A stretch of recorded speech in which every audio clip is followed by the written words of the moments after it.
Everyone, and welcome to the NARSA weekly update for the week commencing Monday, the 7th of February 2022.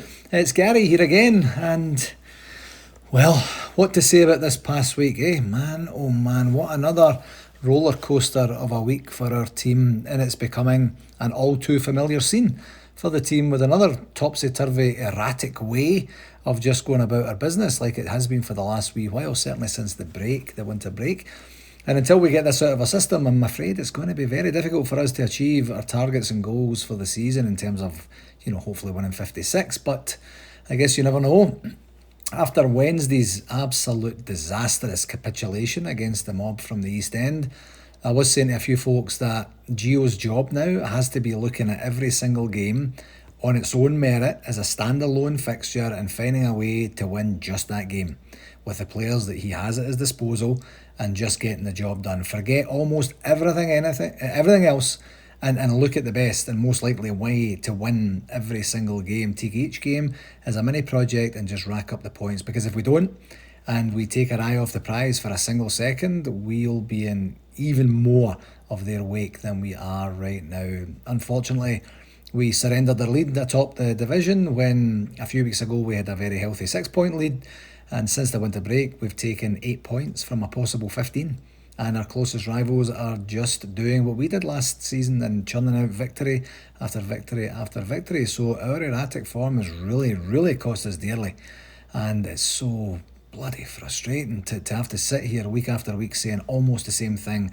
And by the way, that's only 3 weeks in a row that I've had to do it, and it's still doing my head in.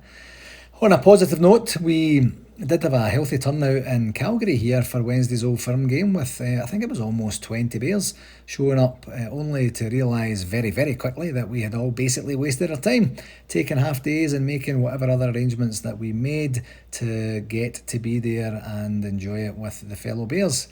Oh dearie me, the life of a sports fan. It's never a straight line trajectory, is it? On to the game segment. Anyway, I guess we'll try and get this first part out of the way as quickly as we can and get to the second part, because the second part's much better. But the first one was away at the Chamber of Secrets, of course, where we went into the game with literally the entire world knowing what was going to happen, that they would come out like a hurricane or a tornado and try to smash us very early. Well, when I say the entire world, that's obviously not entirely true, as there were about 20 men representing Rangers Football Club's first team that seemed to have no idea whatsoever that this was what was actually going to happen, which I find just simply stunning. From the first minute, we looked surprised, shell-shocked, intimidated, and utterly clueless, to be frank. And it just felt like they could have scored with every single attack they made, and they made a lot of attacks, especially in that first half. And it was, part of that is nerves in the moment and a little bit of dread after seeing what we've seen, and part of that was actual factual reality, because that's kind of what it looked like. And if it wasn't for Alan McGregor, the result would have been much worse from us. And it was just humiliating.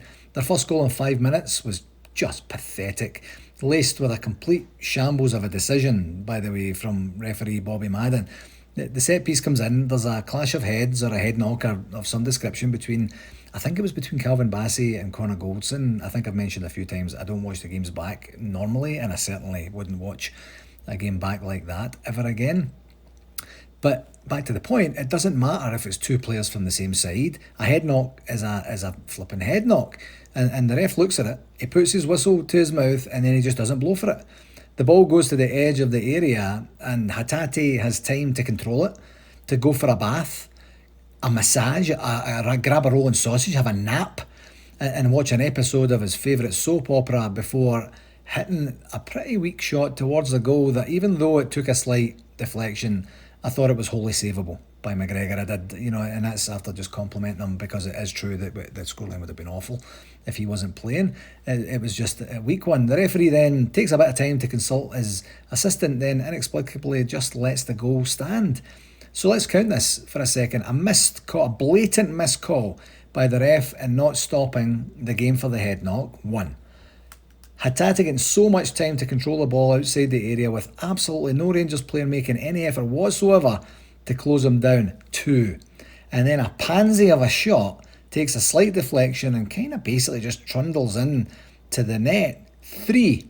That's 3 absolute mistakes of the most basic order involving both teams and the referee, and it just gave them more impetus and enthusiasm because even that early you could tell that they could smell blood, and it was literally wave after wave of attacks from them, mostly from us not being able to string 2 passes together before turning it over to them time and time and time again. Every time they attacked, especially down our left side, we allowed them into the box almost every time, with Borna Barisic looking as shell-shocked.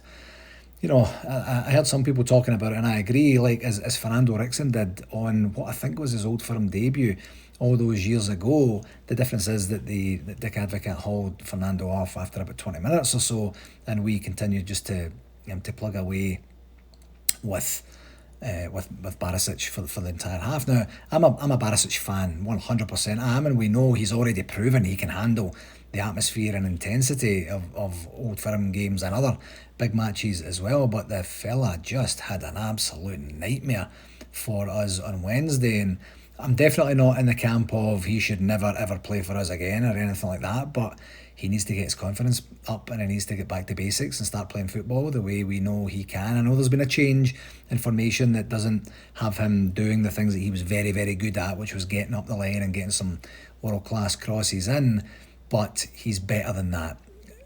Then, if we thought the first goal was poor, the next 2 goals were even worse, and with our defending pretty much non-existent for both. Hatate gets, yeah, you guessed it, lots of space on the outside of the box, on their right-hand side this time, and gets time to place a shot in at the back of the net. Again, I thought McGregor should have saved it. It was kind of almost at his near post, from kind of where it was hit. And it's not as if it was hit 100 miles an hour. It wasn't as if it was in the top corner or anything like that.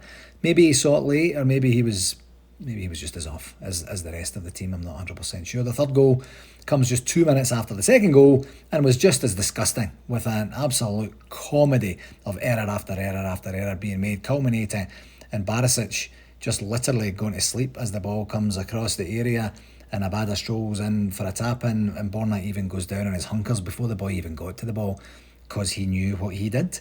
And I can't remember seeing anything as abject and weak as that defensive performance from Rangers in my entire life. And I know I already said something similar about that for last week's Ross County game. The difference was that last week's Ross County game, it was 3, weird errors where you're saying, I've never seen, but that's not us. We don't typically do that. So to just collate all that in the one game, you're thinking that's a one-off. No, as indeed it was proven to be the case. It wasn't a one-off, and they just absolutely battered us in that first half, and we were absolute culpable and contributed to our own downfall. So it's 3-0 at half time.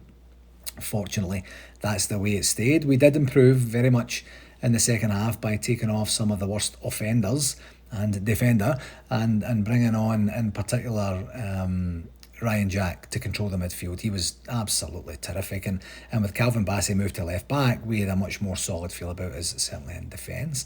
We weren't great by any stretch of the imagination, but we were vastly improved from the first half, which I have to say has to be our worst showing in an Old Firm game for years and years and years. And despite some errors by McGregor, he really did keep the scoreline respectable. Ryan Jack was terrific, as I said, and also went very close with hitting the bar. And Connor Goldson did what Connor Goldson does, and he got into a great position in the area and just heads it over the bar. The guy does it so often. I don't know why he just continues to do it. Like, why would you not just stay back? Don't bother going up and then just giving them the possession back. Now, I say that having known that he almost scored the winner against Ross County in the previous game, and only for us to capitulate just in the last minute, of course, but he's so consistent at being inconsistent in the box, and I just don't bother going up then, you're just wasting time and energy.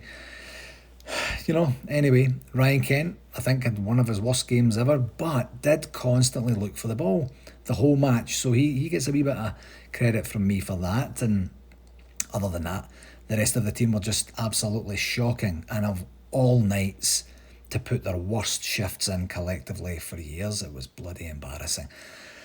On the referee watch, Madden was most certainly not at fault for the scoreline. We did that to ourselves, but he made an absolute howler in not blowing for the head knock for the first goal. And then there was, I don't even know the players from the opposition that much, but there was a fellow who came on in the second half for them, and he just fouled and fouled and fouled everyone he was close to. I counted 5 or 6, and Tom Miller talked about it on the RTV commentating as well, and Madden just did nothing about it, not even a warning or anything like that. I don't think the guy got booked. So Madden, I'm going to start introducing a out of 10 score for the referees, and I guess for this one Madden gets 4 out of 10 for just not doing what he should have been doing with the very important first goal, and then for letting that sort of stuff slide in the second half as well. I'm glad that part's done.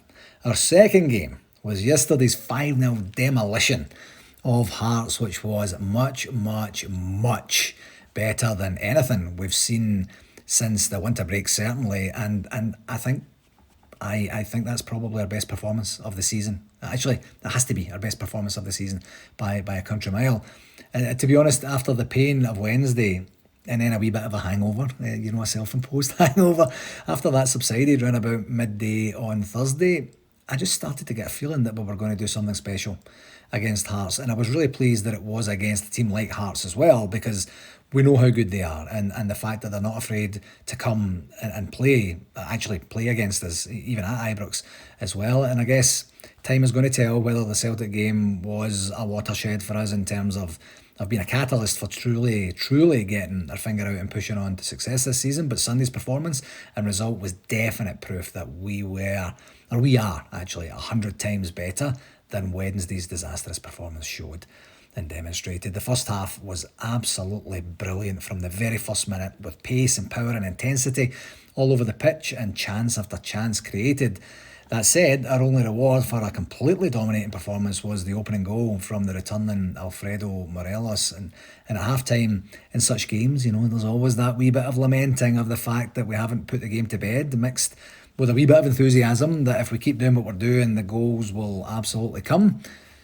Then, for whatever reason, we decided not to show up for the first 10 or 15 minutes of the second half. And that's, of course, not for the first time this season. I really don't get why we do that. I appreciate that Hearts made some tweaks at the break that in some way helped their ascendancy in the game, and it took us a while to adjust to that. So, that's the way it goes, but we should be prepared for stuff like that. It looked like we just didn't start. So ironically, we play well for only 2/3 of the second half, and we score 4 more goals than we did when we played ever so well for the entire first half. See what I mean about it's never a straight line in terms of being a sports fan. As Jimmy Greaves used to say, it is indeed a funny old game. Morelos helped himself to a brilliant second before Glenn Kamara got in on the goals, around about 2 minutes after coming on. Then Scott Arfield scored a superb goal just as he likely knew he was going to be subbed for Aaron Ramsey. And Fashion Sakala finished off the scoring with, I thought, an absolutely brilliant instinctive goal and finish, in terms of controlling it with the 1 foot, finishing it instinctively, into the back of the net on 84 minutes. It was brilliant. And if it wasn't for Craig Gordon, who is undoubtedly the second best goalie in the Scottish Premiership by a mile, and some very near misses, the scoreline should have been more emphatic. And I say that not wanting to sound too greedy, but we were on it. The main highlights was our attitude, as I mentioned, from the very first minute. The shifts put in by everyone, the strength we had on the bench, the goals, and definitely getting to see Aaron Ramsey put in a really solid debut appearance when he came on for us in the second half. That was great to see, and you could just see the class from the guy and all the stuff that he was doing. Some lowlights were our defensive vulnerabilities again, especially at the start of the second half, and some of the basic errors that we made again. We're just kind of weak right now at the back, and more so at the left back slot, because Calvin Bassey is still very raw, and we did have some calamitous moments in the centre as well. Calvin Bassey was good in the Old Firm game in the second half. I thought he was just a wee bit ropey against Hearts, but overall, fantastic performance overall, well deserved of the final 5-0 victory.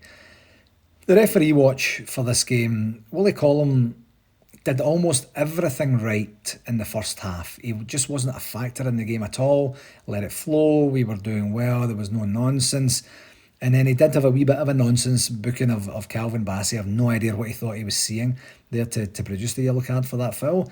And then in the second half, it felt like he had just decided that Hearts and the folks from the East End needed some sort of extra man pulling for them, I should say, with a series of just absolute trash calls, yellow cards, no penalty awards for us blatantly, and generally had an absolutely pathetic half. Yet despite that, we scored 4 goals unanswered during this whole period. So get it right up, you Colm. Your plan didn't work. He gets a 1 out of 10 overall for his performance because he was just disgusting and pathetic in the second half. Just awful. I hate to see that. The inconsistencies are just absolutely incredible. And that was a low blow in the second half. But overall, finishing off on a bit of a high. The game was brilliant. Gio got it right. The whole team got it right as well, and it was just a joy to watch. It was so entertaining. This week we've got 2 games, one in the league and one in the Scottish Cup. We start with Wednesday's home match against Hibs with a 2:45pm Eastern Standard Time kickoff. That's 7:45 UK time. And like Hearts, Hibs do come and try and play football and have a go, and we'll need to have the same intensity in this game as we had against Hearts to ensure that we have a similar result and more importantly the 3 points that we need in the bag. The last time we played Hibs was on the 1st of December where we won 1-0 courtesy of an 85th minute winner from the penalty spot from Kamar Roof, and you might likely remember that game wasn't too long after they had spanked us in the League Cup semi-final at Hampden, and that performance and result absolutely irks me every time I think about it as well. So this is another opportunity to gain some payback for that result and continue to batter the goals in from start to finish. Second game is this Saturday away to Annan Athletic in the 5th round of the Scottish Cup. This one has a very respectable 12:30pm Eastern Standard Time kickoff. That's 5:30pm UK time, and I'd expect that we'll see more game time for some of the squad players in a game that we should win with hopefully minimal drama or any escapades. And as I've mentioned before, both cups have been an absolute disaster for us this past few years, so we do need to really up our game to have any chance of being anything like a realistic contender for this particular trophy. And actually, in fact, it's more than a few years. The last time we won the League Cup was 2011, and the last time we won the Scottish Cup was in 2009, so it's been a hell of a long time since we enjoyed domestic cup success. That's actually pretty incredible when you think about it, isn't it? 11 years since we won the League Cup and 13 years since we won the Scottish Cup. Man, that's actually a bit of a downer when I say that out loud. Anyway, let's focus on the positives, and the main and only positive we need from this particular game is to be in the hat for the draw for the quarter-final once this round of fixtures is complete. Looking a wee bit further ahead, we play Borussia Dortmund the game after the Annan Athletic game, and I'm sure that'll be a wee bit of a culture shock for some of the players that are going to be playing in both games. Playing at Galabank Stadium on Saturday afternoon against Annan, then playing in the Signal Iduna Park against Dortmund 5 days later. I love the variety that the team are serving up for us, that's for sure. As it stands right now, points per game, we are now on 2.36 points per game. That's down from 2.43 last week, and that mob are on 2.4 points per game. Another increase, as I said, because they just keep churning out the results. I have to be very honest and admit the points per game section was a whole lot funnier when we were actually on top and streaking ahead of them. It's just not quite so funny now that they're in pole position, but we'll keep plugging away with it over the next wee while, because I'm sure our fortunes and our results are going to turn for the better here immediately. For RTV, once again, we had a wee bit of activity last week on the individual RTV vouchers, and as I mentioned last week, we did get the club vouchers out to everyone as well. I think everyone got what they needed, and the key, as I have mentioned a number of times now, is when you get the voucher, activate them immediately. From any device anywhere. It doesn't have to be on the club computer or anything like that. Whoever has access to your account details can go in and redeem the voucher immediately, so that when you get to game day, you're not messing around and getting a wee bit of stress where it's not merited. If there are any further vouchers needed over the next wee while, please do let Alan know and he will sort you out. For shout-outs, I'd firstly like to send NARSA's sincere thanks and congratulations to Her Majesty Queen Elizabeth II, who yesterday celebrated 70 years since she acceded to the throne. following the death of her father, King George VI. Her Majesty was proclaimed Queen throughout the UK and Commonwealth in the early hours of the 6th of February 1952. Absolutely incredible woman. Being alive for 17 years is an amazing achievement. Being Queen of the UK and the Commonwealth for 70 years while raising a family and dealing with the multitude of things that have been thrown at her during her tenure of the 70 years is even more amazing. Congratulations, Your Majesty, and thank you for everything you do. Secondly, I would like to wish a belated happy birthday to Alan McGregor, who was 40 1 week ago today. I said last week he might get a birthday mention this week if he got all the errors from the Ross County game out of his system in preparation for this week's games. And he pretty much did that. So I'm not upset at him anymore at all. So happy birthday, Alan. We love you. For a convention update this week, I can confirm that it is indeed 114 days until the first official event of the NARSA 2022 convention. 114 days. In 2 weeks' time, we're getting down to double figures, folks. I said that was going to happen fairly quickly. In terms of updates for Vegas, I mentioned last week that the golf was going on sale, and I am more than delighted to let you know that that is indeed the case. And the 2022 David Cooper Memorial Golf Tournament is now live for bookings. The tournament will take place on Friday, the 3rd of June, and will be a regular Texas Scramble format that we do typically at all the tournaments. And it's going to be held at the Revere Golf Club, which is apparently just southwest of the Strip in Las Vegas. And the players will be coached to and from the hotel. That will be a shotgun start. Lunch will be served after the tournament, and then we'll all travel back to Planet Hollywood together as well. Rental clubs are available for those who would rather not travel with their own clubs. And a wee bit about the course that you'll see on the NARSA website, of course, as well, is the Revere presents a blend of beauty and challenge unlike any other in southern Nevada, draped through the rugged desert canyons and valleys of the Las Vegas foothills.